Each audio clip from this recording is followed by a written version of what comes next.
Girl, are you going to Orange Theory or doing cardio every single day and barely eating? Let me help you.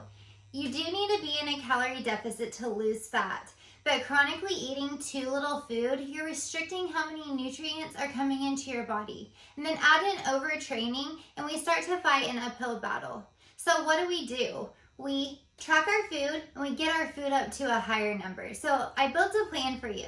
So we're gonna take 14 times your body weight, and I made a little example here for you. 14 times 130 pounds of body weight is 1,820 calories. So I broke that down into your macros for you as well. So to find out our protein, we're gonna do 1 times our body weight. So we're gonna get 130. Then we're gonna times it by 4 because there's 4 calories per gram of protein. So we get 520 calories. So next we're gonna figure out our fats. So we're gonna take our body weight times 0.4. So 0.4 times body weight equals our fats. 1 times body weight equals our protein. So then we're going to take that 0.4 times 9, because there's 9 calories per gram of fat. So we're going to get 495 calories. So we're going to take our 1,820 calories, we're going to subtract 520 and 495, and then we're going to come up with a calorie number here. Then we're going to divide it by 4 because carbs also have 4 calories per gram, and that's going to give us our carb macronutrient target that we're going to hit. So our protein is going to be 130, carbs 200, and fats 55, and that's going to give you about a maintenance number.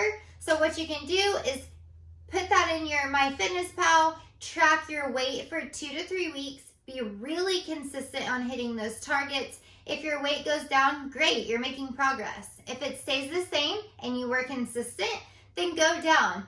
Take this number down 1 and make it a 13. So we can go anywhere from 12 to 14 as our multiplier. So if you're not losing and you're maintaining for that 3 weeks, then just go down to 13 to the next number and do these same calculations and then start your progress from there.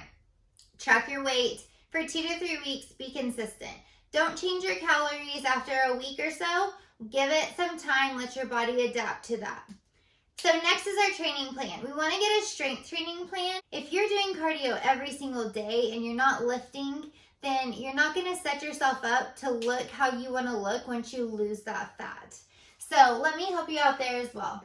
3 to 5 days strength training, 1 to 2 cardio sessions if desired but not required. We don't have to do cardio to lose fat. I actually just made a post about that. If you need help with building a training plan, a couple videos ago, I did a whole video on how to build your own training plan for a 3-day split.